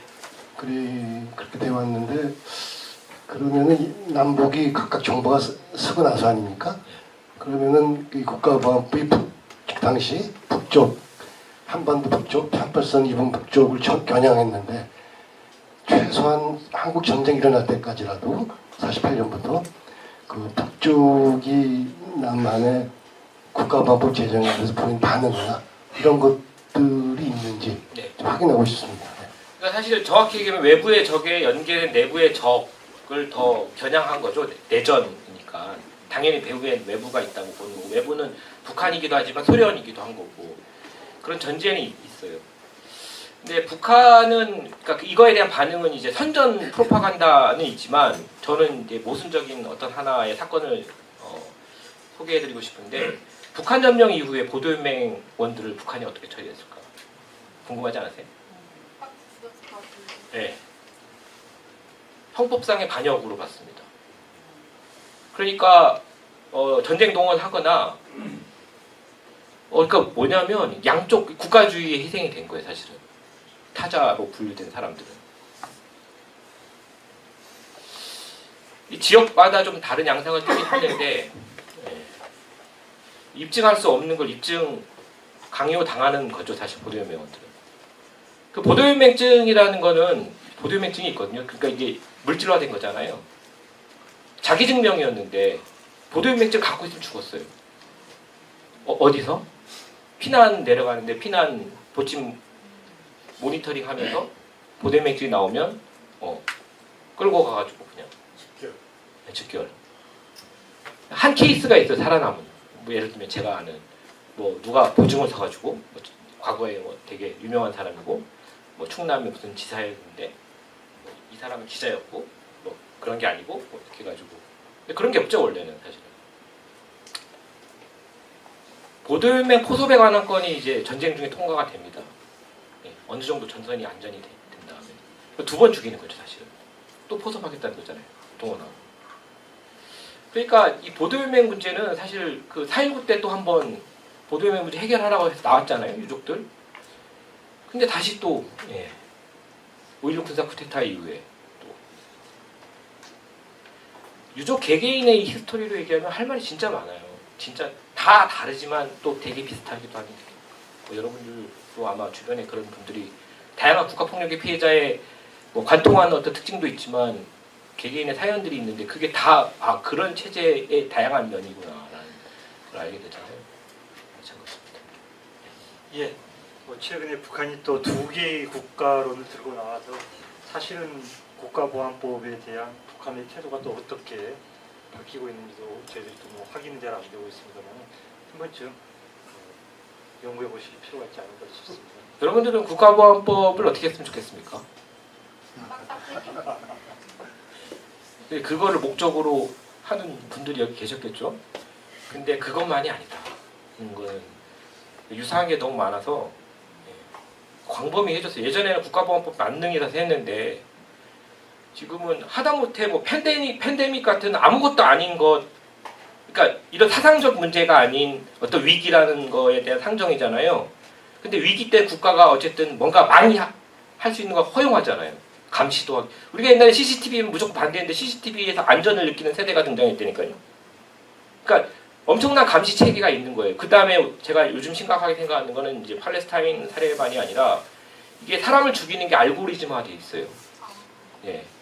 이렇게 모든 감시 체계에서 중국도로 치면 다 안면 인식을 하고 점수를 매기고 특정한 점수를 80점을 넘어서면 미사일이 따라가잖아요. 그게 작전명이 뭐 라벤더, 뭐 가스펠 이런 향기, 성스러운 노래, 그다음 웨얼스테디 아빠는 어디에? 이런 거거든요. 제노사이드 알고리즘이라고 해요. 그러니까 이게 되게 물질화돼 있어요. 이렇게. 우리가 구구 사상이 아니고 구구 감정, 구구 정동이잖아요. 그게 원래 그런 구구적인 마음은 한번 막 올라갔다가 사라져야 되는데, 흩어져야 되는데 알고리즘이 물질화시키잖아요. 계속 게시판에, 유튜브에서. 그러니까 우리가 이런 시대에 지금 살고 있어요. 이런 시대 기반에서 국가보안법 하나가 문제가 아니고요. 그러니까 전부를 생각해야 되는 거예요. 전부. 그러니까 국가보안법을 폐지, 뭐 개정 내지 폐지를 넘어서 전체를 바라봐야 되겠다.